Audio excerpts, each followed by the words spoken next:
Hello, Assalamu alaikum students. Welcome once again in our maths class, and I hope you all are good and fine. Now we are going to start this class with exercise of 7.5. As you know, guys, in previous class we have completed exercise 7.4, and now we are going to start exercise 7.5. Alright, तो बेटे जल्दी से page number 186 open कर लीजिएगा. Exercise 7.5 start करेंगे. और इस exercise में अगर आप देखें तो स्टार्टिंग में क्वेश्चन क्या लिखा हुआ है, solve if possible by using matrices and Cramer's rule. ठीक है, तो आपने क्या करना है कि इस क्वेश्चंस को जो 1 से लेकर 10 तक जो क्वेश्चंस गिवन है, आपके पास दो लीनियर इक्वेशंस गिवन है, साइमल्टेनियसली इनको जो है वो सॉल्व करना है. तो ये जो 10 क्वेश्चंस गिवन है इस एक्सरसाइज के अंदर, इनको साइमल्टेनियसली क्रैमर्स रूल से और मैट्रिक्स मेथड से जो है वो हमने इनको करना है सॉल्व, अगर पॉसिबल है. पॉसिबिलिटी वाली क्या कहानी है उसमें ये है कि अगर हम सॉल्व करें, डिटर्मिनेंट कैलकुलेट करें स्टार्टिंग में और डिटर्मिनेंट का आंसर 0 आएगा तो इट मीन्स मैट्रिक्स सिंगुलर है, आगे सॉल्यूशन पॉसिबल नहीं है.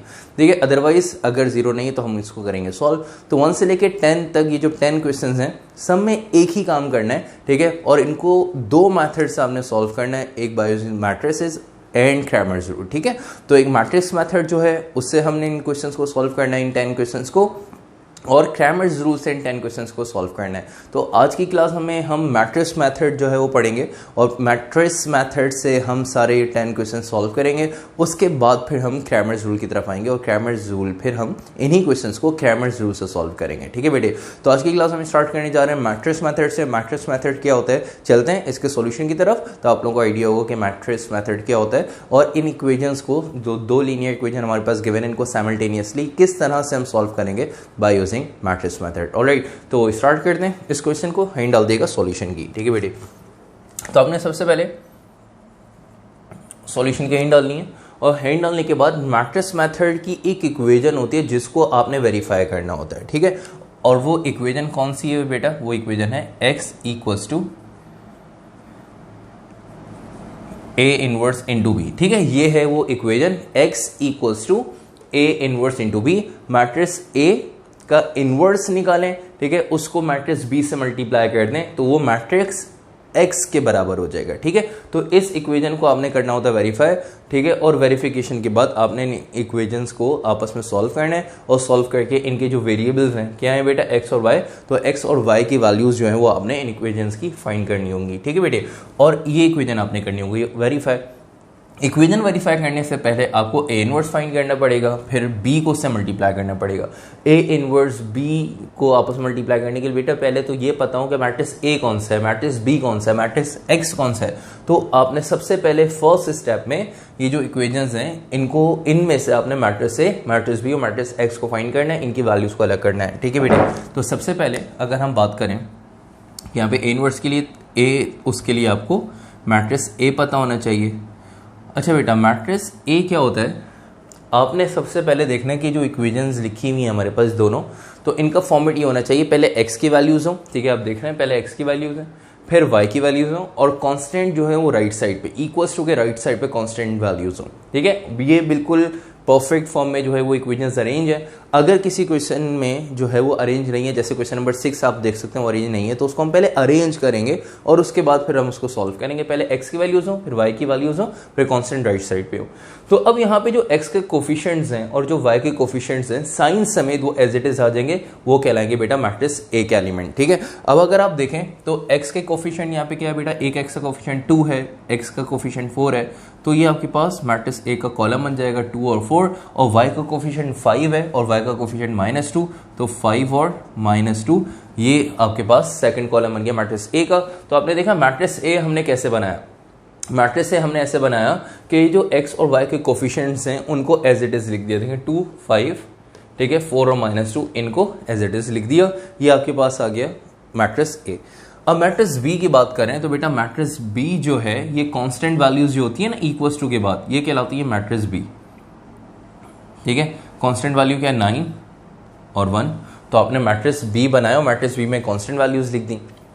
मैट्रिक्स X क्या होता है, ये जो इक्वेशन के वेरिएबल होते हैं, इक्वेशन के अंदर जो वेरिएबल यूज हुए हैं, ठीक है, उसको हम कहते हैं मैट्रिक्स X के एलिमेंट. तो इक्वेशन में कौन से वेरिएबल हैं, x और y, x y, तो हमने क्या करना है, एक कॉलम मैट्रिक्स बनाना है x और y का, उसको मैट्रिक्स x का नाम दे देना है. ठीक है, देखिए कैपिटल X है मैट्रिक्स, ये बराबर है, इसके एलिमेंट क्या है, x और y, small x small y. अगर इक्वेशन के वेरिएबल z, y और z होते तो हम यहाँ पे वेरिएबल लिखते y z। अगर इक्वेशन आपके पास 3 होती हैं और उसमें वेरिएबल जो यूज होते x y z, तो यहाँ पे जो कॉलम मैट्रिक्स में x y z 3 वेरिएबल आ जाते, ठीक है। लेकिन आपने यहाँ पे 2 ही वेरिएबल थे x और y, तो आपने यहाँ पे मैट्रिक्स x को नाम दे दिया x y का। तो सारे क्वेश्चंस आपने ये करना है, matrix a, matrix b, matrix x, इसी फॉर्मेट पे आपने बनाना है। जैसे ही आपके पास मैट्रिक्स ए, बी और एक्स, आपके पास ये 3 मैट्रिक्स आ गए, अब आपने इस इक्वेशन को सोचना है कि इसको कैसे वेरीफाई करें। उसके लिए आपको क्या करना होगा, ए का इनवर्स कैलकुलेट करना होगा। तो ये जो मैट्रिक्स ए है इसका इनवर्स कैलकुलेट करेंगे, उसको बी से मल्टीप्लाई करेंगे। तो मैट्रिक्स ए है, इसका अब हम क्या करने जा रहे हैं बेटा, इनवर्स कैलकुलेट करने जा रहे हैं। तो इनवर्स आप लोगों को सबको कैलकुलेट करना आता है। चलें, अगर कोई कंफ्यूजन हो तो आप लोग की वो कन्फ्यूजन भी यहाँ पे क्लियर हो जाएगी, दूर हो जाएगी। तो हम ए इनवर्स कैलकुलेट करने जा रहे हैं। ए इनवर्स की कैलकुलेशन के लिए हमें ए इनवर्स का फॉर्मूला पता होना चाहिए बेटा। ए इनवर्स का फॉर्मूला है adjoint of A divided by determinant of A. अगर हम एडजॉइंट को डिटर्मिनेंट से डिवाइड कर दें तो हमें क्या मिल जाएगा, मैट्रिक्स ए का इनवर्स मिल जाएगा। तो उसके लिए हम क्या करते हैं बेटा, डिटर्मिनेंट सबसे पहले कैलकुलेट करेंगे, और अगर डिटर्मिनेंट का आंसर 0 आ जाएगा तो हम लिख देंगे solution is not possible because the matrix is singular, ठीक है। जब भी देखें क्वेश्चन में स्टार्टिंग में क्या कह रहा है, सॉल्यूशन सॉल्व इफ पॉसिबल, ठीक है। तो अगर हम इसको सॉल्व करके डिटर्मिनेंट का आंसर 0 लेके आ जाए, ठीक है। अगर डिटर्मिनेंट का आंसर 0 आ जाए, हम नहीं लेके आएंगे, खुद ही आएगा अगर आएगा तो, ठीक है। सॉल्व करने पे अगर 0 आ जाएगा आंसर तो हम लिख देंगे सॉल्यूशन इज नॉट पॉसिबल, ठीक है। चलें, तो सबसे पहले हम कैलकुलेट करेंगे यहाँ पे डिटर्मिनेंट। तो यहाँ पे लिख देते हैं हम for determinant of A equals to question mark. और डिटर्मिनेंट ऑफ ए कैलकुलेशन के लिए हम क्या करते हैं भाई, मैट्रिक्स ए के जो स्क्वायर ब्रैकेट्स हैं इनको रिमूव करके हम इसको स्ट्रेट लाइन में लिख देते हैं 2 5 4 -2। अब इनको हम सॉल्व करते हैं बेटा। तो फर्स्ट डायगोनल को आपस में मल्टीप्लाई, 2 को -2 से मल्टीप्लाई करेंगे, -4, फिर माइनस का साइन, 4 5 20। तो -4 और -20 बेटा इनको अगर हम सॉल्व करें तो आंसर आपके पास आ जाएगा -24, -4 -20, आंसर आ गया -24। इसका मतलब डिटर्मिनेंट ऑफ ए का आंसर आपके पास आ रहा है -24, 0 नहीं आ रहा, इट मीन सॉल्यूशन पॉसिबल है, ठीक है। क्योंकि matrix non singular, matrix a non singular है, सॉल्यूशन पॉसिबल है। तो आगे हम मजीद सॉल्व करेंगे, ठीक है। तो चलते हैं अगले स्टेप पे, और हमें अगला काम क्या करना है बेटा, डिटर्मिनेंट कैलकुलेट हमने कर लिया। अब हम कैलकुलेट करेंगे एडजॉइंट, ठीक है। तो हम जो है वो हम नेक्स्ट स्टेप एडजॉइंट जो है वो यहाँ पे कैलकुलेट करने जा रहे हैं। तो यहाँ पे हम वर्डिंग लिख देंगे for adjoint of A equals to question mark. Adjoint of A equals to, adjoint calculate कर रहे हैं तो adjoint के लिए हम क्या करेंगे बेटा कि भाई जो मैट्रिक्स A का adjoint कैलकुलेट कर रहे हैं ना, ठीक है। तो जो फर्स्ट डायगोनल है इसकी प्लेसमेंट चेंज, मतलब -2 ऊपर 2 नीचे, फर्स्ट डायगोनल की प्लेसमेंट चेंज, और सेकंड डायगोनल की साइन चेंज करते हैं। 5 और 4 इनकी साइन चेंज करेंगे, आंसर आ जाएगा -4 -5 एंड -4, ठीक है। तो आपने क्या करा, फर्स्ट डायगोनल की प्लेसमेंट और सेकंड डायगोनल की साइन चेंज करके एडजॉइंट कैलकुलेट कर लिया, एडजॉइंट फाइंड कर लिया। अब एडजॉइंट और डिटर्मिनेंट को आपस में डिवाइड करेंगे तो क्या मिल जाएगा बेटा, हमें इनवर्स मिल जाएगा, ठीक है। तो इनवर्स का फॉर्मूला यहाँ पे हम लिखते हैं दोबारा कि भाई adjoint of A divided by determinant of A, सही। अब इनवर्स कैलकुलेट कर रहे हैं, एडजॉइंट हम फाइंड कर चुके हैं, डिटर्मिनेंट फाइंड कर चुके हैं। एडजॉइंट का आंसर है -2 -5 -4 एंड 2, और डिटर्मिनेंट का आंसर है बेटा, डिटर्मिनेंट का आंसर है -24। अब -24 को सबसे डिवाइड करना है, ए इनवर्स। अब -2 को भी -24 से डिवाइड करेंगे बेटा, -4 को भी -24 से डिवाइड करेंगे, -5 को भी -24 से डिवाइड करेंगे, और 2 को भी -24 से हम डिवाइड करेंगे, और सॉल्व करके हमारे पास ए इनवर्स का आंसर आ जाएगा, ठीक है।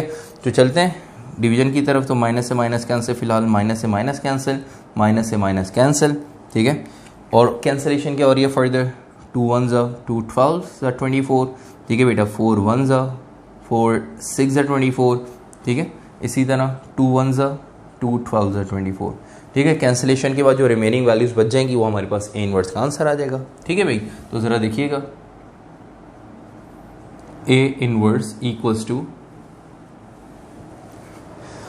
ऊपर बचा बेटा 1, नीचे बचा 12, तो बेटा फर्स्ट एलिमेंट क्या आ गया 1/12, सेकंड ठीक है 5/24,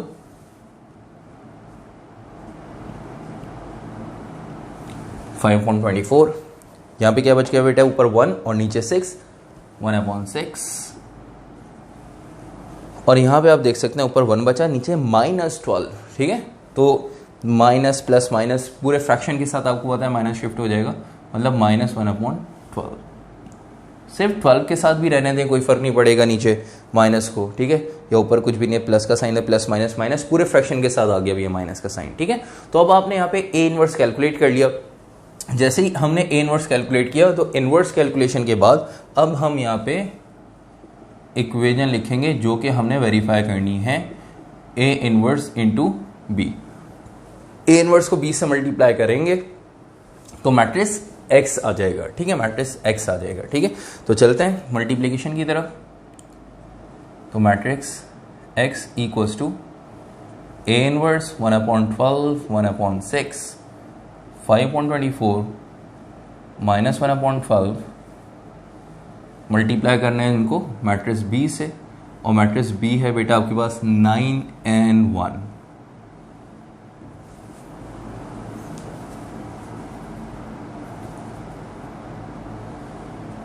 ठीक है बेटा। तो आपके पास जो है कांस्टेंट वैल्यूज जो थी 9 और 1, इसको आपने जो है मैट्रिक्स बी बना दिया। तो मैट्रिक्स बी जो है उसकी जगह उनके एलिमेंट्स हमने यहाँ पे पुट कर दिए। अब इनको करना है मल्टीप्लाई, मल्टीप्लाई करके मैट्रिक्स एक्स आ जाएगा। मल्टीप्लिकेशन का रूल पता है बेटे, फर्स्ट रो को फर्स्ट कॉलम से करके लिखेंगे, फिर फर्स्ट रो को सेकंड कॉलम से करते हैं, लेकिन सेकंड कॉलम है ही नहीं, तो बस फर्स्ट रो को फर्स्ट कॉलम से करके लिखेंगे, फिर सेकंड रो को भी फर्स्ट कॉलम से करके लिख देंगे। तो ज़रा देखिएगा, matrix X equals to first row को फर्स्ट कॉलम से, तो दोनों की फर्स्ट वैल्यू को 1/12 को मल्टीप्लाई करना है बेटा किससे, 9 से, तो दोनों की फर्स्ट वैल्यू को मल्टीप्लाई किया, ठीक है। बीच में किसका साइन आ जाएगा, प्लस का साइन आएगा, फिर दोनों की सेकंड वैल्यू को मल्टीप्लाई करेंगे, 5/24 मल्टीप्लाई बाय 1, सही है। तो आपने देखा दोनों की फर्स्ट वैल्यू को आपस में मल्टीप्लाई किया पहले, फिर बीच में प्लस का साइन, फिर दोनों की सेकंड वैल्यू को मल्टीप्लाई कर दिया। फर्स्ट रो को फर्स्ट कॉलम से कर दिया, अब सेकंड रो को भी फर्स्ट कॉलम से करके लिखेंगे नीचे, 1/6 को 9 से, 1/6 को बेटा 9 से, फिर बीच में प्लस का साइन, ठीक है, फिर 1/12 को किससे करना है बेटा, 1 से, तो -1/12 को मल्टीप्लाई करना है किससे बेटा, 1 से, ठीक है। आई होप ये स्टेप आप लोगों के लिए क्लियर हो चुका होगा, कोई कन्फ्यूजन नहीं हुई होगी इस स्टेप में। अब क्या करेंगे ज़रा देखिएगा, जहाँ हम कैंसिलेशन और ये कैंसिल कर दें, ठीक है, वैल्यूज़ को इसी स्टेप में करें, अगले स्टेप में करें, आप लोगों की मर्जी है, ठीक है।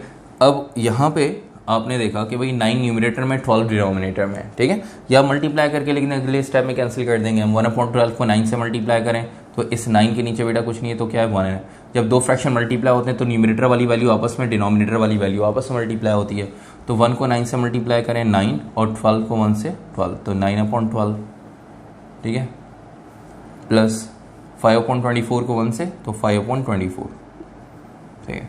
इसी तरह यहाँ पे 9 के नीचे कुछ नहीं तो 1 है, तो 1 को 9 से 9, और 6 1 जा 6, ठीक है बेटा। तो ये 1/9 को 6 से जब मल्टीप्लाई किया, सॉरी 1/6 को जब 9 से मल्टीप्लाई किया तो आंसर आ गया 9/6, ठीक है बेटा। तो 1/12 को 1 से मल्टीप्लाई करेंगे, 1/12 प्लस माइनस -1/12, ठीक है। अच्छा जी, अब इनको हम सॉल्व कर लेते हैं। तो अब ज़रा देखिएगा, जहाँ कैंसिलेशन और ये कैंसिल कर देंगे, 3 3 ज़ा 9, 3 4 ज़ा 12, इसी तरह बेटा 3 3 ज़ा 9, 3 2 ज़ा 6, रिमेनिंग वैल्यूज़ क्या आ जाएंगी, x इक्वल्स टू 3/4, ऊपर 3 बचा नीचे 4 बेटा, प्लस 5/24, नीचे ऊपर 3 नीचे 2, तो 3/2 -1/12, सही है। अब यहाँ पे इनको एलसीएम लेके, अब देखें ऊपर भी दो फ्रैक्शन आपस में ऐड हो रहे हैं, नीचे दो फ्रैक्शन सेपरेट हो रहे हैं, इनको एलसीएम लेके सॉल्व करना है। तो लास्ट एक्सरसाइज में भी आपको मैंने एलसीएम मेथड जो है वो सिखाया था, एलसीएम दो फ्रैक्शन का कैसे लेते हैं, हम इससे पहले प्रीवियस एक्सरसाइज में सीख के आए हैं। तो आज हम दोबारा सीखेंगे। और ये बेटा देखें यहाँ तक आपको आई होप कोई भी मसला कोई भी कन्फ्यूजन नहीं हुई होगी। एंड में आके यहाँ पे जो है वो स्टूडेंट जो है कन्फ्यूज हो जाते हैं कि भाई इनको कैसे ऐड कराएं, क्योंकि साइंटिफिक कैलकुलेटर तो बेटा अलाउ नहीं होता, तो इनको हम मैनुअली किस तरह से दो फ्रैक्शन को आपस में ऐड कराएंगे, किस तरह से एलसीएम लेंगे।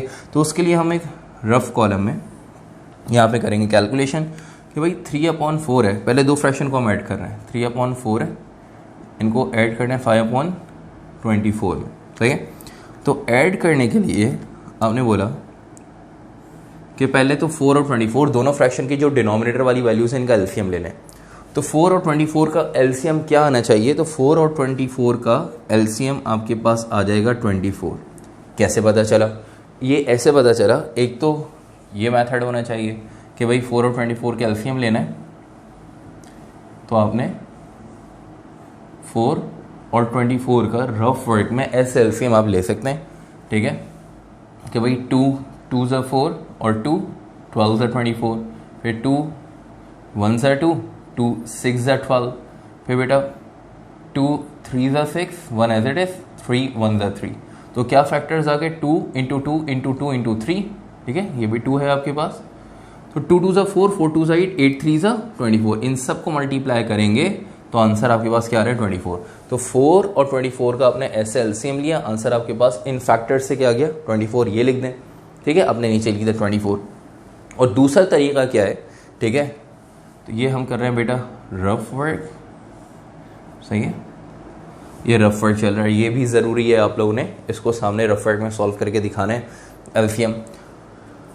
अब आपने 4 और 24 का ऐसे एलसीएम लेके लिख दिया, ठीक है, एक तरीका ये है। दूसरा तरीका ये है कि आपने देखा कि भाई डिनोमिनेटर वाली वैल्यूज़ का हम एलसीएम लेते हैं, तो डिनोमिनेटर वाली वैल्यूज़ का एलसीएम ले रहे हैं, तो उसमें अगर दोनों में सेम वैल्यूज़ हो, दोनों में 4 होगा तो 4 लिख देते हैं, दोनों में 24 होगा 24 लिख देंगे, ठीक है। लेकिन अगर एक जगह 4 हो और एक जगह 24 हो, ठीक है, मतलब अगर डिफरेंट वैल्यूज़ हो, 4 और 24 की बात नहीं, अगर डिफरेंट वैल्यूज़ हो डिनोमिनेटर में, तो अगर डिनोमिनेटर में बेटा डिफरेंट वैल्यूज़ होंगी तो उसमें एक छोटी होगी एक बड़ी होगी। अगर दोनों सेम होंगी तो दोनों में से एक दफ़ा दोनों को लिख देंगे, जैसे 4 है 2 दफ़ा 4 को एक दफ़ा, 24 है दोनों में तो 24 को एक दफ़ा।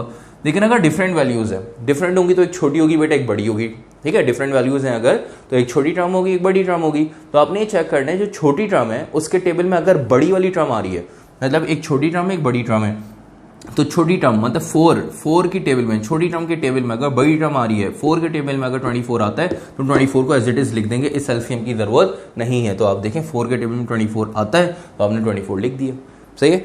बिल्कुल इसी तरह से अगर हम यहाँ पे बात करते हैं कि अगर आपके पास कोई वैल्यू है 2/15 प्लस 3/20,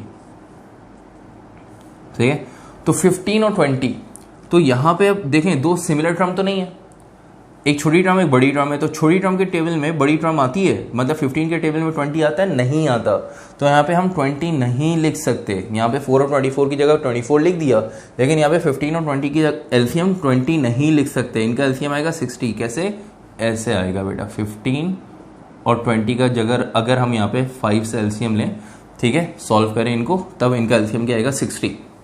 तो सिर्फ ये समझाने के लिए कि भाई अगर आपके पास डिफरेंट टर्म्स हैं डिनोमिनेटर में, तो उनमें छोटी टर्म के टेबल में अगर बड़ी टर्म आती है तो वो हम लिख देंगे डायरेक्ट एलसीएम में, आपका टाइम बच जाएगा, सही है। अब जैसे छोटी टर्म के टेबल में बड़ी टर्म नहीं आती तो उसका बिल्कुल उसी तरह से एलसीएम लेके लिखेंगे 15 और 20, तो 20 नहीं लिखना नीचे, एलसीएम लेके आपने चेक करना है कि भाई जो फैक्टर्स का आंसर आ रहा है, ठीक है।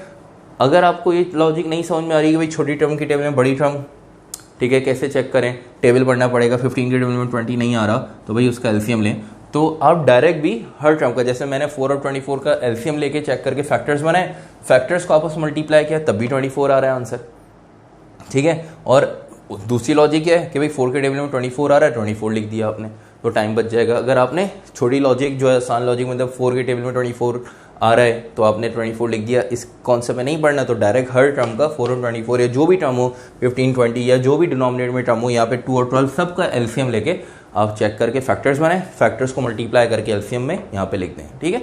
या फिर आसान तरीका मैंने आपको बता दिया कि भाई छोटी टेबल की टर्म में, मतलब छोटी टर्म की टेबल में अगर बड़ी टर्म आ रही है तो बड़ी टर्म को डायरेक्ट एलसीएम में आप लिख सकते हैं। ठीक है, तो आई होप ये कॉन्सेप्ट आप लोगों को समझ में आ गया होगा।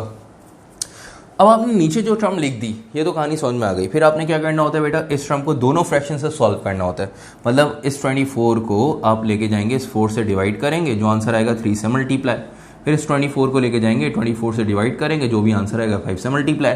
ये एलसीएम का जो दो फ्रैक्शन को ऐड या सब्ट्रैक्ट करने आने का मेथड है, ये अगर आप लोगों ने सीख लिया ना बेटा, तो आपको किसी भी तरह के फ्रैक्शन जितनी भी बड़ी वैल्यूज क्यों ना आ जाए, आपके लिए सॉल्यूशन में कोई भी मसला नहीं होगा। ठीक है भाई, तो 24 को 4 से अगर हम डिवाइड करें, 24 को किससे डिवाइड करना है बेटा, पहले 24 को लेके गए 4 से डिवाइड किया तो आंसर आ जाएगा 6। 24 को 4 से डिवाइड करने पर आंसर आ रहा है 6। 6 को 3 से मल्टीप्लाई करना है, 6 3 ज़ा 18, बीच में प्लस का साइन। फिर 24 को किससे डिवाइड करना है बेटा, 24 से। तो 24 को जब 24 से डिवाइड करेंगे आंसर आएगा 1। 24 को 24 से डिवाइड करने पे 1 आ रहा है, 1 को 5 से आंसर आ जाएगा 5। ठीक है बेटी, तो आपने इनको सॉल्व किया तो आंसर आ गया 18 प्लस, ऊपर न्यूमरेटर में 18 प्लस 5, नीचे 24, मतलब इन दो फ्रैक्शन को ऐड करा रहे थे तो आंसर आ गया 18 प्लस 5। तो बेटा 18 प्लस 5 क्या होता है, 18 प्लस 5 आंसर आ गया आपका 23 अपॉन, और नीचे गया 24। तो इसका मतलब ये हुआ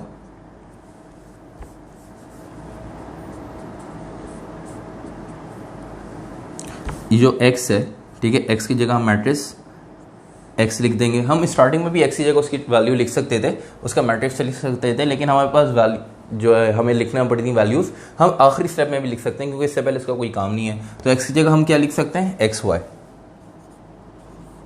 x की जगह हमने लिख दिया xy इक्वल्स टू, इन दो फ्रैक्शन को हमने किया सॉल्व, तो 3/4 प्लस 3/4 प्लस 5/24, इन दोनों फ्रैक्शन को रफ में किया सॉल्व। तो सॉल्व करने पे आंसर क्या आ रहा है बेटा, 23/24 आ रहा है आंसर। सही है, अब इन दो फ्रैक्शन को भी सॉल्व करना है। कौन से दो फ्रैक्शन, 3/2 माइनस 1/12।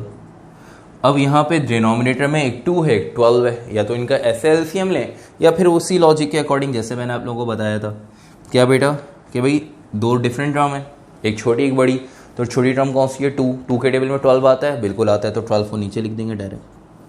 सही है, अब आपने क्या करना है, फिर इस 12 को लेके जाना है, इस 2 से डिवाइड करना है, जो आंसर आएगा 3 से मल्टीप्लाई। फिर 12 को लेके जाना है, 12 से डिवाइड करना है, जो आंसर आएगा 1 से मल्टीप्लाई।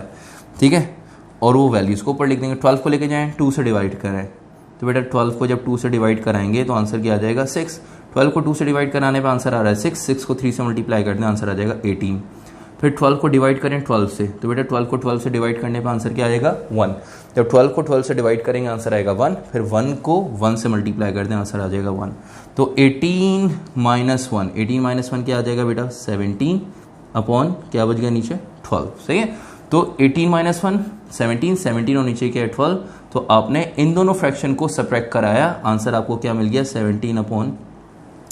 ठीक है बेटे, आई होप ये कॉन्सेप्ट, ये लॉजिक आपको समझ में आ गई होगी। ये रफ वर्क आपने लाजमी करना है ताकि आप जो है इसकी जस्टिफिकेशन दे सकें। ये 3/4 प्लस 5/24, इसको आपने डायरेक्ट सॉल्व करके कैसे लिखा, अपने सामने रफ वर्क में सॉल्व करके दिखाना है। ठीक है, तो जैसे ही आपने सॉल्व करके वैल्यूज लिखी और मैट्रिक्स x की जगह उसका मैट्रिक्स आपने एज इट इज लिख दिया, तो आप देख सकते हैं इसके अंदर फर्दर सॉल्यूशन पॉसिबल नहीं है। पॉइंट में आंसर नहीं लिखते, हम फ्रैक्शन में छोड़ते हैं फ्रैक्शन में। 23 और 24 ये आपस में डिवाइड नहीं हो सकते, 17 और 12 ये आपस में मजीद और किसी टेबल में नहीं आते, तो इस वजह से और सॉल्व नहीं हो सकते। तो ये x और y की वैल्यूज आपके पास आ गई 23/24 और 17/12। मतलब x की वैल्यू क्या है यहाँ पे 23/24 और y, क्योंकि दो मैट्रिक्स बराबर है ना, इक्वल है। जब दो मैट्रिक्स इक्वल होते हैं तो प्रीवियस एक्सरसाइज 7.4 में हम सीख के आए हैं, जब दो मैट्रिक्स एक दूसरे के इक्वल होते हैं तो दोनों की सेम प्लेसमेंट वाली वैल्यूज आपस में एक दूसरे के बराबर होती है। तो x की वैल्यू क्या है 23/24 और y की वैल्यू क्या है 17/12। तो अब इनको अगर हम सॉल्यूशन सेट में आंसर लिखें तो कैसे लिखेंगे, x, y equals to, x की जगह क्या आ जाएगा बेटा 23/24 और y की जगह क्या आ जाएगा 17/12। सही है, तो ये आपके पास आंसर आ गया। रफ वर्क है, इसके कॉलम को हम सेपरेट कर लेते हैं। सही है,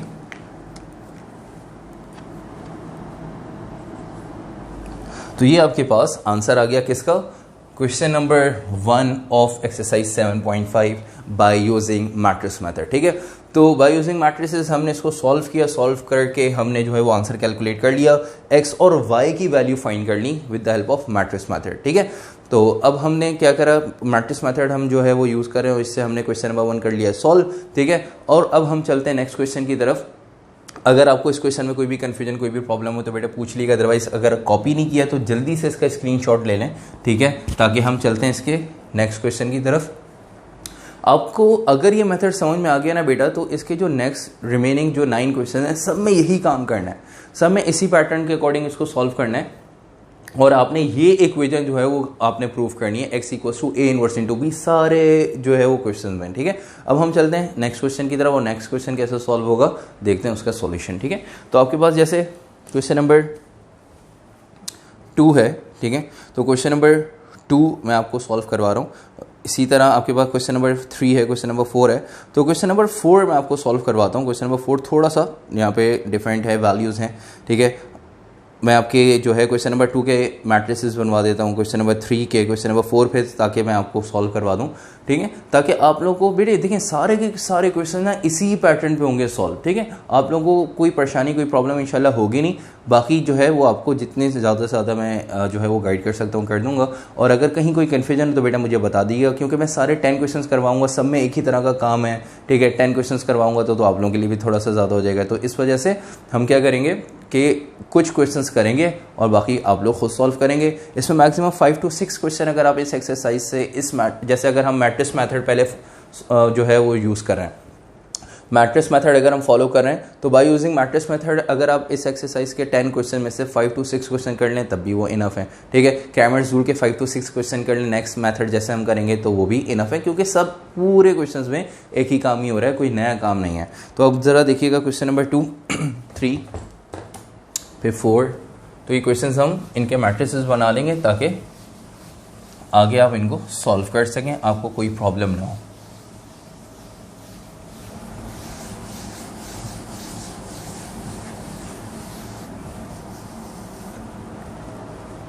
जैसे क्वेश्चन नंबर 2 है, क्वेश्चन नंबर 2 में क्या कह रहा है बेटा, 8x minus 4y equals to 2। ठीक है, इसी तरह x plus 2y equals to 4। आपको मैंने बताया था कि भाई क्वेश्चन को अरेंज होना चाहिए, पहले x की वैल्यूज हों, फिर y की, फिर इक्वल्स टू के बाद कांस्टेंट हो। ये क्वेश्चन भी अरेंज है। जब अरेंज है तो आपको पता होना चाहिए कि आपने कौन सी इक्वेशन वेरीफाई करनी है। आपने वेरीफाई करना है x equals to a inverse into b। तो उसके लिए आपको मैट्रिक्स a और मैट्रिक्स b चाहिए होंगे। ठीक है, तो आप मैट्रिक्स A बना लेते हैं। कैसे बनाएंगे कि x के कोफिशिएंट्स जो हैं, ठीक है, उसको हम फर्स्ट कॉलम बना लेते हैं। x का कोफिशिएंट क्या है, यहाँ पे 8 लिख लेंगे। फिर x का कोफिशिएंट यहाँ पे कुछ नहीं तो बेटा क्या आ जाएगा, 1 आ जाएगा। y का कोफिशिएंट यहाँ पे -4 है, y का कोफिशिएंट 2 है, तो ये आपके पास आ गया मैट्रिक्स A। फिर मैट्रिक्स B हम कैसे बनाएंगे, राइट साइड पे जो कांस्टेंट है वो क्या है बेटा, 2 और 4, ये आ गया 2 और ये आ गया 4। सही है, और फिर हमारे पास एक होता है मैट्रिक्स x, और x होता है क्या, जो इक्वेशन के वेरिएबल है। क्या है वेरिएबल बेटा, x और y। ठीक है, आपने देखा यहाँ पे मैंने मैट्रिक्स A, B और x बना दिया। अब आपने क्या करना है, बिल्कुल इसी पैटर्न में इसको सॉल्व करना है। ठीक है, आई होप इसमें आपको कोई भी कंफ्यूजन नहीं हुई होगी। ठीक है, ये आपको समझ में आ गया किस तरह से हमने मैट्रिक्स बनाए, और आगे भी नहीं होगी इसको जब आप सॉल्व करेंगे। ठीक है, अब आपने इसको ना एज इट इज छोड़ देना है, इतना आपने कॉपी करना है, उसके बाद आपने जो है वो 2 पेजेस छोड़ देना है ताकि इसको आप आराम से सॉल्व कर सकें। अभी इसको सॉल्व नहीं करना है। ठीक है, अगर आप लोगों को ये मेथड आ गया है, इसमें कोई भी कन्फ्यूजन नहीं है, ठीक है, तो आप इसको यही सॉल्व कर लें। ये वीडियो पॉज करके आप पहले इसको सॉल्व करें। ठीक है, फिर आइएगा नेक्स्ट क्वेश्चन की तरफ। ठीक है, क्वेश्चन नंबर 3 की तरफ। या फिर एक काम ये करें, जैसे क्वेश्चन नंबर 2 में इतना आपने काम कर लिया, आगे 2 पेजेस छोड़ दें, थोड़ा सा वेट करें, क्योंकि इसी के बाद मैं क्वेश्चन नंबर 3 में भी इतना आपको मैट्रिक्स बनवा रहा हूँ। ठीक है, मैट्रिक्स A, B और x, लेकिन हम सॉल्व करेंगे पहले क्वेश्चन नंबर 4। तो क्वेश्चन नंबर 4 तक का वेट करें, क्वेश्चन नंबर 4 को सॉल्व करते हुए देखें, क्वेश्चन नंबर 4 का लेक्चर लें। और क्वेश्चन नंबर 4 अगर आपको प्रॉपर समझ में, मतलब पूरा अगर आप देखें, क्वेश्चन नंबर 4 मैं करवाऊंगा सॉल्व। अगर उसमें भी कोई कन्फ्यूजन अगर आपको रह गई है, इस मेथड में कोई कन्फ्यूजन रह गई है, तो क्वेश्चन नंबर 4 सॉल्व करने से भी आपकी वो कन्फ्यूजन जो है वो रिजॉल्व हो जाएगी। और उसके बाद वापस आके जो आप ये जो पेजेस छोड़ेंगे, इसमें आप क्वेश्चन नंबर 2 सॉल्व कर लिएगा, फिर क्वेश्चन नंबर 3 सॉल्व कर लिएगा। इसी तरह क्वेश्चन नंबर 5 और 6 भी सॉल्व कर लिएगा। अगर 5 to 6 क्वेश्चन भी इस एक मेथड से 5 से 6 क्वेश्चन कर लेते हैं इस एक्सरसाइज के, इनफ है बेटा। सब में एक ही काम है, प्रैक्टिस अगर चाहते हैं तो सारे क्वेश्चन कर लें तो बहुत अच्छी बात है बेटा आपके लिए, ठीक है। तो अब चलते हैं, जैसे इसके आगे आपने खुद सॉल्व करना है, ठीक है, और कोई कन्फ्यूजन है तो बेटा पूछ लीजिएगा। इसके बाद जैसे क्वेश्चन नंबर 2 के बाद क्वेश्चन नंबर 3 है, तो क्वेश्चन नंबर 3 में क्या कह रहा है, क्वेश्चन नंबर 3 में कह रहा है कि 4x + y = 2, 7x + 2y = 3। ठीक है बेटा, अब आपने क्या करना है, इसमें भी वही काम करना है कि भाई ये इक्वेशन आपने प्रूफ करनी है, A इनवर्स × B। इसके लिए आपको मैट्रिसेस पता होने चाहिए। क्वेश्चन अरेंज है, बिल्कुल अरेंज है, ठीक है। पहले x की वैल्यूज़ हैं, फिर y की हैं, फिर कांस्टेंट वैल्यू राइट साइड में है। तो उसके लिए आप क्या करेंगे, पहले एक मैट्रिक्स A बना लेंगे, ठीक है। मैट्रिक्स A क्या बन जाएगा बेटा, 4 7, y के साथ कोई कोफिशिएंट नहीं है तो क्या है बेटा 1, तो यहाँ पे आ जाएगा 1, और y के साथ 2, ठीक है। ये आपने मैट्रिक्स A बना लिया। मैट्रिक्स B यहाँ पे क्या बन जाएगा, 2 और 3, और बेटा मैट्रिक्स X क्या बनेगा, 2 ही वेरिएबल है, x एंड y, ठीक है। ये 2 वेरिएबल से मैट्रिक्स X बना लिया। तो अब आप देखें मैट्रिक्स A B X आपके पास आ गया, इसी पैटर्न पे आपने इसको करना है सॉल्व, ठीक है। तो आपने नेक्स्ट मतलब क्वेश्चन नंबर 2 आपने यहाँ तक कॉपी किया, उसके बाद 2 पेजेस छोड़ दें, फिर नेक्स्ट पेज पे आके, ठीक है, तीसरे पेज पे क्वेश्चन नंबर 3 कॉपी करें, उस इतना कॉपी कर लें, फिर आपने 2 पेजेस छोड़ देना है क्वेश्चन नंबर 3 के। फिर उसके बाद उसके आगे जो है क्वेश्चन नंबर 4 आपको मैं सॉल्व करवा रहा हूँ। क्वेश्चन नंबर 4 आपने पूरा दोबारा सही से समझना है, एक पॉइंट उसका समझें, ठीक है। उसकी फिर जब पूरा क्वेश्चन नंबर 4 सॉल्व हो जाए, फिर आइएगा क्वेश्चन नंबर 2 पे, क्वेश्चन नंबर 2 कंप्लीट करिएगा, फिर क्वेश्चन नंबर 3 कंप्लीट करिएगा, ठीक है। अगर आप लोगों के कॉन्सेप्ट क्लियर हैं तो अभी जल्दी से क्वेश्चन नंबर 2 और 3 कॉपी कर लें, मतलब, और कॉपी करने के बाद इसके फर्दर भी सॉल्व इसको करके x और y की वैल्यूज़ निकालें, क्वेश्चन नंबर 2 की भी, क्वेश्चन नंबर 3 की भी, फिर आ जाएँ क्वेश्चन नंबर 4 पे, फिर क्वेश्चन नंबर 4 देखें किस तरह से होगा सॉल्व। तो हम चलते हैं क्वेश्चन नंबर 4 की तरफ।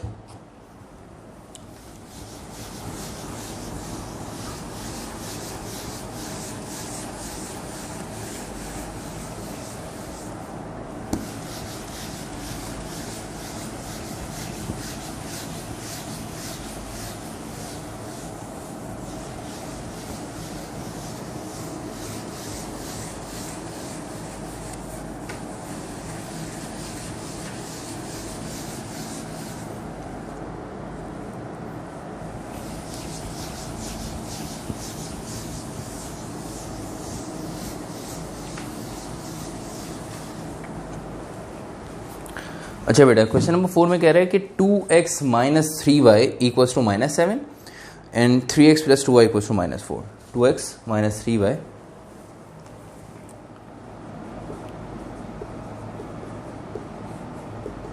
= -7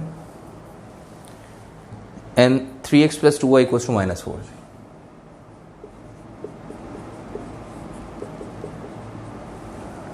ठीक है बेटा, +2y -4, ठीक है। अच्छा देखें, क्वेश्चंस सेम हैं, ज़्यादा डिफरेंस नहीं है, ठीक है। क्वेश्चन नंबर 4 भी देखें तो बिल्कुल उसी पैटर्न पे, बस यहाँ पे कांस्टेंट नेगेटिव है, तो ये थोड़ा सा चेंज आ सकता है। तो ये कैसे हो गए सॉल्व, ये हम कर लेते हैं सॉल्व, ठीक है इनको। तो क्वेश्चन नंबर 4 में भी वही काम करना है जो क्वेश्चन नंबर 1 में किया था, क्वेश्चन नंबर 2 में आप लोग करेंगे, क्वेश्चन नंबर 3 में करेंगे, और क्वेश्चन नंबर 4 में भी कुछ इसी तरह से हम काम करेंगे। क्या करना है बेटा, सबसे पहले हमने डालनी है सॉल्यूशन की हेडिंग, और हेडिंग डालने के बाद आपको पता हो कि हमने कौन सी इक्वेशन वेरीफाई करनी है। हमने वेरीफाई करना है x = A इनवर्स × B। अब उसके लिए मैट्रिक्स x, A और B ये आपको बनाना है, तो उसके लिए हम मैट्रिक्स बना लेते हैं। क्वेश्चन देखें, सबसे पहले अरेंज होना चाहिए, तो क्वेश्चन यहाँ पे अरेंज है, पहले x की टर्म्स हैं, ठीक है, फिर y वाली टर्म्स हैं, फिर कांस्टेंट जो है ये वैल्यूज़ जो है राइट साइड पे इक्वल्स टू के, तो बिल्कुल क्वेश्चन अरेंज है। अब हम चलते हैं मैट्रिक्स A बनाते हैं, तो x के कोफिशिएंट 2 और 3, फिर y के कोफिशिएंट बेटा क्या आ जाएंगे sin 7, y का कोफिशिएंट -3, y का कोफिशिएंट 2, मैट्रिक्स A आ गया। बिल्कुल इसी तरह से मैट्रिक्स B जो है वो आप देखें क्या हो जाएगा, -7 एंड -4, और मैट्रिक्स X जो है वो यहाँ पे आ जाएगा आपके पास x एंड y, ठीक है। ये आपने मैट्रिक्स A, B और X में यहाँ पे बना लिया। अब ये इक्वेशन आपने प्रूव करनी है। इस इक्वेशन के लिए आपको पहले क्या निकालना है, इनवर्स निकालना है, ठीक है। तो इनवर्स का आप यहाँ पे लिख देंगे फॉर्मूला कि भाई इनवर्स अगर हम कैलकुलेट करें तो इनवर्स के लिए हमें एडजॉइंट पता होना चाहिए और डिटर्मिनेंट पता होना चाहिए, ठीक है। अगर डिटर्मिनेंट सॉल्व करने पे आंसर 0 आ जाए, ठीक है, डिटर्मिनेंट अगर हम इसका सॉल्व करें 0 आ जाए तो आगे हम लिख देंगे solution is not possible because the matrix is singular, ठीक है, फर्दर सॉल्यूशन पॉसिबल इसका नहीं होगा, ठीक है। तो हम पहले इन्वर्स कैलकुलेट करेंगे, उसको 20 से मल्टीप्लाई। अब इन्वर्स के लिए हम पहले क्या कैलकुलेट करते हैं, डिटर्मिनेंट। तो जो कैलकुलेट करना है लिख देंगे बेटा यहाँ पे, for determinant of A equals to question mark. Determinant calculate करने जा रहे हैं। डिटर्मिनेंट की कैलकुलेशन के लिए हमने क्या करना है, मैट्रिक्स ए पे जो स्क्वायर ब्रैकेट है इसको रिमूव करके स्ट्रेट लाइन में कन्वर्ट कर देंगे, 2 -3 और 3 and 2, ठीक है। आपने स्ट्रेट लाइन में कन्वर्ट कर दिया स्क्वायर ब्रैकेट को। अब इनका डिटर्मिनेंट कैलकुलेट कर लेते हैं। 2 2 4, फिर माइनस का साइन, फिर आपने -3 को 3 से, -3 को 3 से मल्टीप्लाई करें, माइनस प्लस माइनस 3 3 9, -9। अगर हम इनको सॉल्व करें फर्दर तो 4 एज इट इज़ बेटा, माइनस माइनस प्लस 9 और 4 + 9 13। तो डिटर्मिनेंट ऑफ ए का आंसर यहाँ आप लोग नीचे लिख लीजिएगा, मैं सामने लिख लेता हूँ। आंसर आ गया डिटर्मिनेंट ऑफ ए का 4 + 9 13। तो डिटर्मिनेंट ए सॉल्व किया हमने और सॉल्व करने पे डिटर्मिनेंट ऑफ ए का आंसर आ गया 13। जब डिटर्मिनेंट कैलकुलेट कर लिया और आंसर 13 आ रहा है, 0 नहीं आ रहा, तो इसका मतलब आगे सॉल्यूशन पॉसिबल है, ठीक है। आपने देखना है बेटा क्वेश्चन नंबर 2 में सॉल्व करते हुए अगर डिटर्मिनेंट 0 आ जाए तो आगे लिख देंगे सॉल्यूशन नॉट पॉसिबल। बी में सॉल्व करते हुए लिख दिएगा अगर सॉल्यूशन 0 आ जाए तो सॉल्यूशन इज नॉट पॉसिबल, ठीक है। अच्छा जी, तो अगर ऐसा नहीं है तो आगे अगर 0 नहीं आएगा तो बेटा पूरा पूरा सॉल्व करना पड़ेगा। जैसे हमारा 0 नहीं अगर आ रहा है तो आगे सॉल्व करेंगे। आगे हम क्या निकालेंगे, एडजॉइंट। तो जो फाइंड करना लिख दें यहाँ पे बेटा, for adjoint of A equals to question mark. A का एडजॉइंट अगर हम कैलकुलेट करें तो एडजॉइंट कैसे कैलकुलेट करते हैं कि फर्स्ट डायगोनल की प्लेसमेंट चेंज, तो बेटा 2 है, सेम डायगोनल है, ठीक है। तो 2 फर्स्ट डायगोनल की प्लेसमेंट चेंज और सेकंड डायगोनल की साइन चेंज, ठीक है। तो ये 3 नेगेटिव था पॉजिटिव, ये 3 पॉजिटिव था, क्या हो जाएगा बेटा, नेगेटिव हो जाएगा, ठीक है। अब एडजॉइंट को डिटर्मिनेंट से डिवाइड करना है, फॉर्मूला लिख लेते हैं। Adjoint of A divide by determinant of A. A inverse equals to adjoint of A. Adjoint of A आपके पास -3 2 और डिटर्मिनेंट आपके पास क्या है बेटा, 13, ठीक है। डिटर्मिनेंट आ गया 13, दोनों को डिवाइड कर लेंगे। 2 को भी 13 से, -3 को भी 13 से, और 3 को भी 13 से, और 2 को भी 13 से, सबको डिवाइड किया। तो डिवाइड करने पे आगे फर्दर सॉल्यूशन इसका पॉसिबल बेटा नहीं है, ठीक है। तो इनको आगे फर्दर सॉल्व नहीं करेंगे, ठीक है। अब जैसे ही आपने 13 को सबसे डिवाइड किया तो डिवाइड करने पे आगे फर्दर सॉल्व ये नहीं हो रहा। जब फर्दर सॉल्व नहीं हो रहा तो ए इनवर्स का ये आपके पास आंसर आ गया। जैसे ही ए इनवर्स का आंसर आ गया तो ए इनवर्स को किससे मल्टीप्लाई कराना होता है बेटा, बी से, ठीक है। तो ये इक्वेशन यहाँ पे हम लिख देंगे कि x बराबर है ए इनवर्स इंटू बी।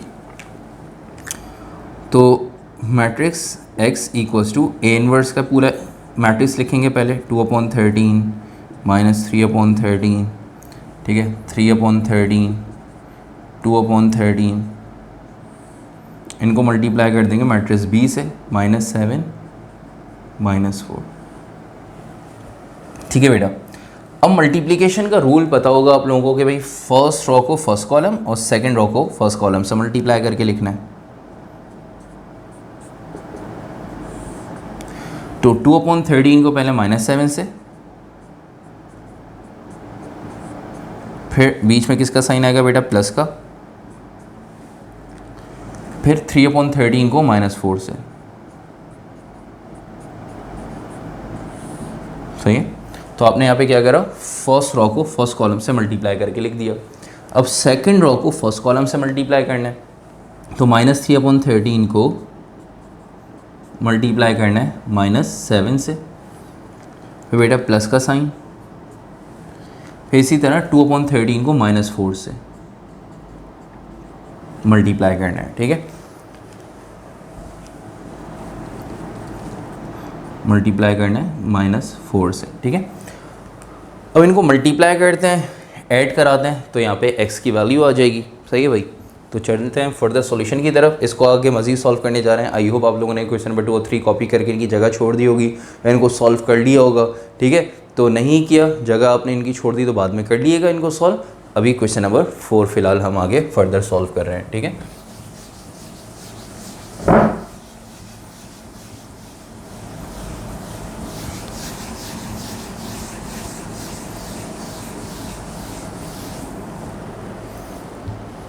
अच्छा बेटा, अब आपने यहाँ पे क्या करना है कि इनको आपस में मल्टीप्लाई करना है। देखिएगा, प्लस माइनस माइनस, 2 7 14। अब ये 7 के नीचे कुछ नहीं, तो बेटा क्या है, 1 है। तो 2 को 7 से, 13 को 1 से मल्टीप्लाई करना है। तो plus minus minus, 2 7 14, matrix x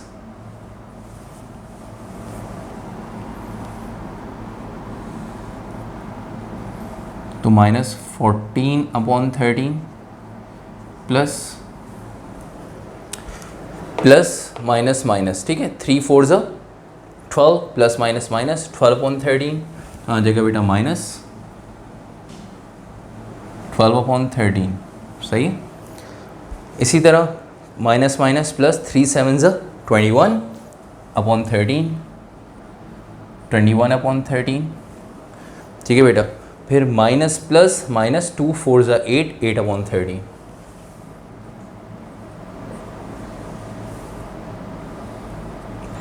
ये आपने मल्टीप्लाई कर लिया, ठीक है। तो आप देख सकते हैं जैसे यहाँ पे 4 के नीचे कुछ नहीं, तो क्या था, 1 था। तो प्लस माइनस, अब इसको देखें, प्लस माइनस, दोबारा बता रहा हूँ बेटा, प्लस माइनस माइनस, ठीक है। 3 4 12, आपने 12 लिख दिया, और 13 1 13, तो -12/13। बिल्कुल इसी तरह से यहाँ पे आपने इनको किया सॉल्व कि -3 को -7 से प्लस 21 और upon 13 plus 21/13, plus minus minus 2 4 8, 8/13, ठीक है। ये आपने इनको सॉल्व करके लिख दिया। अब आगे देखें, या तो आप काम रफ वर्क में कर लें या डायरेक्ट कर लें, ठीक है। अब डायरेक्ट मैंने आपको क्या बताया था कि भाई अगर डिनोमिनेटर वाली वैल्यू सेम है, जैसे दो फ्रैक्शन आपस में ऊपर सब्ट्रैक्ट हो रहे हैं, डिनोमिनेटर वाली वैल्यू सेम है, तो आपने एलसीएम लेके डिनोमिनेटर में जो है वैल्यू वो लिख देंगे एज इट इज़। अब 13 और 13 है, तो एलसीएम क्या आ जाएगा 13, और नीचे वाली वैल्यू सेम होती है तो ऊपर वाली वैल्यू साइन समेत एज इट इज़ आ जाती है, किसी वैल्यू को मल्टीप्लाई डिवाइड नहीं करना होता, ठीक है, जैसे पहले क्वेश्चन में किया था, ठीक है। तो डिनोमिनेटर में 13 है, 13 को लिख दिया, ऊपर क्या है -14 -12। आप देख रहे हैं कि डिनोमिनेटर में 13 था, 13 लिख दिया, ऊपर वाली वैल्यूज़ -14 -12 एज इट इज़ आ गई, ठीक है। अब इसी तरह डिनोमिनेटर में क्या है आपके पास 13, ऊपर वाली वैल्यू एज इट इज़ आ जाएंगी 21 -8, ठीक है। देखें कितना आसान सॉल्यूशन है इसका। तो x इक्वल्स टू -14 -12, ये हो जाएगा बेटा minus minus plus 12 plus 14 plus 12, 26/13, ठीक है। 21 -8, तो आंसर आ जाएगा बेटा 13/13। नेक्स्ट स्टेप में x की जगह x का मैट्रिक्स आ जाएगा। x का मैट्रिक्स क्या है बेटा xy। बिल्कुल लास्ट स्टेप में x की जगह उनकी वैल्यू, आपने x की जगह उसकी वैल्यू पुट कर दी, x का मैट्रिक्स आ गया बेटा xy। इसको भी हम सॉल्व करके लिख लेंगे कि भाई 13 1 13 2 13 से 13 कैंसिल 1, तो ऊपर क्या बच गया बेटा -2/1 मतलब -2, और नीचे 13 से 13 कैंसिल 1। तो आपने देखा कितना बड़ा इसका सॉल्यूशन था, और आंसर सॉल्व होने पे आंसर क्या आ रहा है -2/1। अब आपको पता है दोनों मैट्रिक्स बराबर हैं, सेम प्लेसमेंट वाली वैल्यूज़ एक दूसरे के बराबर आ जाएंगी। तो अब यहाँ पे अगर हम इनका सॉल्यूशन सेट में आंसर लिखें तो x, y equals to x की वैल्यू क्या है -2, तो x की वैल्यू -2, y की वैल्यू क्या है 1, ठीक है बेटा, ये आंसर आ गया इसका, ठीक है। तो आपने देखा किस तरह से हमने क्वेश्चन नंबर 4 किया है सॉल्व, ठीक है। आई होप ये क्वेश्चन भी आपको समझ में आ गया होगा, और मैट्रिक्स मेथड के अकॉर्डिंग हमने एक क्वेश्चन और सॉल्व कर लिया, मतलब क्वेश्चन नंबर 4 भी मैंने आप लोगों को पूरा सॉल्व करके बता दिया। आई होप इसकी कन्फ्यूजन भी आप लोगों की क्लियर हो चुकी होगी। अगर अब आप लोगों को मैट्रिक्स मेथड क्लियर है तो अब आप सारे क्वेश्चन जो है वो सॉल्व कर सकते हैं। क्वेश्चन नंबर 1 सॉल्व करने के बाद भी सारे खुद कर सकते थे, ठीक है। अब मैंने क्वेश्चन नंबर 2 और 3 में थोड़ी सी हिंट देके क्वेश्चन नंबर 4 भी पूरा सॉल्व करवा दिया। अगर आप लोगों ने इसको कॉपी नहीं किया तो जल्दी से इसको कॉपी करें, इसका स्क्रीनशॉट लें, ठीक है। उसके बाद वापस जाएं, अगर आप लोगों ने क्वेश्चन नंबर 2 और 3 में जगह छोड़ी हुई है, क्वेश्चन नंबर 2 और 3 आप लोग सॉल्व करें। उसके बाद फिर आइएगा फिर आगे फर्दर क्वेश्चन नंबर 5, 6, 7 और जो है 5, 6 क्वेश्चन मैंने आपको बताया 5 to 6 क्वेश्चन आप कर लें। पूरे करेंगे तो मतलब अगर आप लोग मतलब वो स्टूडेंट जिन्होंने बिल्कुल 100 आउट ऑफ 100 मार्क्स लेने का बिल्कुल जो है वो सोचा हुआ है और 100 मार्क्स लेने, तो वो तो बिल्कुल 10 क्वेश्चंस की प्रैक्टिस करें, ठीक है। और वो स्टूडेंट जो कि समझते हैं कि भाई 90s में भी आ जाएंगे मार्क्स हमारे इनफ हैं, ठीक है, तो कोई मसला नहीं है, तो बेटे 5 to 6 क्वेश्चन भी कर लेंगे तब भी आप 100 आउट ऑफ 100 ले सकते हैं, ठीक है। लेकिन जो है वो आप अगर 10 कर लेंगे क्वेश्चन तो बहुत अच्छी बात है।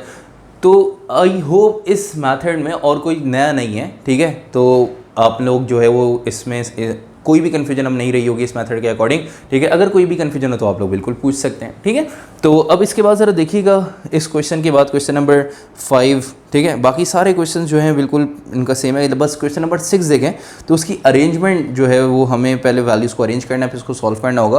तो क्वेश्चन नंबर 6 में सॉल्व नहीं करवा रहा, वो उसको अरेंज करवा रहा हूँ, सॉल्व आप लोग खुद करेंगे, ठीक है। तो ये क्वेश्चन आप लोगों ने पूरा कॉपी कर लिया होगा, तो कॉपी करने के बाद आगे चलते हैं। तो क्वेश्चन नंबर 6 देखते हैं।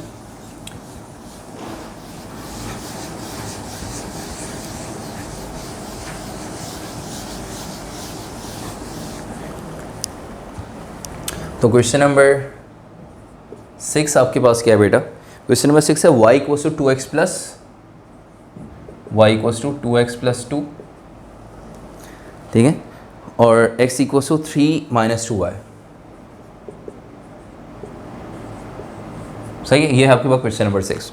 आपने सबसे पहले क्या काम करना है बेटा? इसको अरेंज करना है। अगर अरेंज नहीं है तो अरेंज करना है। सॉल्यूशन की डाली, अब इसको अरेंज करेंगे। अरेंज कैसे? पहले x की टर्म, फिर y की टर्म, फिर कांस्टेंट। अब x की टर्म और y की टर्म एक जगह करनी है, तो देखें प्लस 2x दूसरी तरफ जाके क्या हो जाएगा? Minus 2x। ये y पहले से पॉजिटिव, तो देखें फर्स्ट इक्वेशन को अरेंज कर रहा हूँ। प्लस 2x उधर आके माइनस 2x, ठीक है। y पहले से किस में बेटा? y पॉजिटिव है, राइट साइड पे क्या रह जाएगा? सिर्फ 2।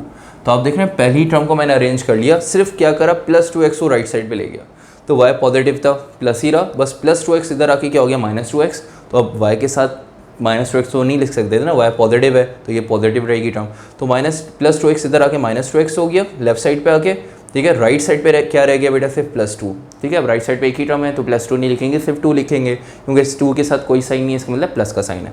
तो आपने फर्स्ट इक्वेशन को अरेंज कर लिया, 2x को दूसरी तरफ भेज के minus 2x plus y, right side पे 2 रह गया। अब ये देखें यहाँ पे x है, राइट साइड पे माइनस 2y है, तो आपने x के साथ y को लेके आना है, तो माइनस 2y इधर आके प्लस 2y, और पहले क्या लिखते हैं? x, तो ये x एज इट इज़ रहेगा। माइनस 2y लेफ्ट साइड पे जाके क्या हो जाएगा बेटा? प्लस 2y, तो राइट साइड पे क्या रह जाएगा? सिर्फ 3। तो आपने इन दोनों इक्वेशंस को अरेंज कर लिया। अरेंज करने पे आपको पता होना चाहिए जैसे क्वेश्चन अरेंज हुआ कि आपने करना क्या है, इस इक्वेशन में ये इक्वेशन वेरीफाई करनी है, मैट्रिक्स मेथड की इक्वेशन मैट्रिक्स मेथड के अकॉर्डिंग अगर आप इसको सॉल्व करें, ठीक है, तो उसके अकॉर्डिंग फिर आप matrix A, matrix B, matrix C बना लेंगे। तो मैट्रिक्स ए इसका क्या बनेगा देख लेते हैं। मैट्रिक्स ए इसका बनेगा बेटा, x का कोफिशिएंट यहाँ पे आ गया -2, ठीक है। x का कोफिशिएंट यहाँ पे क्या आ गया? कुछ नहीं तो 1, y का कोफिशिएंट कुछ नहीं तो बेटा 1, और y का कोफिशिएंट 2, ठीक है। तो ये आपने मैट्रिक्स ए बना लिया। इसी तरह मैट्रिक्स बी आपके पास क्या आ जाएगा? मैट्रिक्स बी आ जाएगा आपके पास 2, 3, और मैट्रिक्स x क्या आ जाएगा? क्योंकि वेरिएबल तो बेटा x और y हैं सारे क्वेश्चन में, तो मैट्रिक्स x सेम रहेगा, x और y, ठीक है। तो आप आई होप ये क्वेश्चन यहाँ तक समझ में आ गया। अब आगे सॉल्व क्या करना है? ए का इन्वर्स निकालना है, बी से मल्टीप्लाई करना है, वो तो आप लोग खुद कर ही सकते हैं, ठीक है। तो आई होप ये क्वेश्चन आपको समझ में आ गया होगा। क्वेश्चन नंबर 6 आपने सॉल्व करना है, इससे पहले क्वेश्चन नंबर 5, ठीक है, वो सॉल्व करना है। आगे फर्दर जितने भी 10 क्वेश्चन हैं वो आप सॉल्व करना चाहें बिल्कुल करें, सॉल्व अच्छी बात है, ठीक है। तो सॉल्व करें, किसी क्वेश्चन में कोई भी प्रॉब्लम हो तो आप लोग जो है कॉन्टैक्ट कर सकते हैं। आपको पता है डिस्क्रिप्शन में व्हाट्सएप नंबर और ईमेल एड्रेस, आप ईमेल कर सकते हैं, ठीक है। आप लोग मेल करें, आप लोग व्हाट्सएप करें। अगर किसी क्वेश्चन में कोई प्रॉब्लम हो तो अगर किसी क्वेश्चन का सॉल्यूशन चाहिए हो तो आपको उसका सॉल्यूशन मिल जाएगा। आप या क्वेश्चन सॉल्व करके आप लोग सॉल्व करें और सॉल्व करने के बाद अगर आपको कहीं कोई डाउट हो रहा है तो उसका सॉल्यूशन जो है उसकी पिक व्हाट्सएप या ईमेल करके आप लोग अपना सॉल्यूशन भी वेरीफाई करवा सकते हैं। ठीक है बेटे, तो आई होप यहाँ तक आप लोगों को मैट्रिक्स मेथड में कोई भी कन्फ्यूजन अब नहीं रही होगी। तो आज की क्लास में हमने मैट्रिक्स मेथड सॉल्व कर लिया। अगर आप लोगों को किसी भी क्वेश्चन में कोई कन्फ्यूजन होगी तो वो इंशाल्लाह मैं आप लोगों को समझा दूंगा, गाइड कर दूंगा। इंशाल्लाह नेक्स्ट क्लास में मुलाकात होती है, उसके अंदर हम क्रैमर्स रूल स्टार्ट करेंगे और क्रैमर्स रूल डिस्कस करेंगे। इसी एक्सरसाइज को क्रैमर्स रूल से, इन्हीं क्वेश्चन को क्रैमर्स रूल से सॉल्व करेंगे। तो बेटा क्रैमर्स रूल क्या है वो इंशाल्लाह नेक्स्ट क्लास में सीखेंगे। जाते जाते अगर आप लोगों ने लेक्चर लाइक नहीं किया, वीडियो लाइक नहीं की तो ज़रूर लाइक करें, चैनल को लाजमी सब्सक्राइब करें, फ्रेंड्स में शेयर करें। ठीक है बेटे, तो इंशाल्लाह नेक्स्ट क्लास में मुलाकात होती है, तब तक के लिए अपना ख्याल रखिएगा। अल्लाह हाफ़िज़।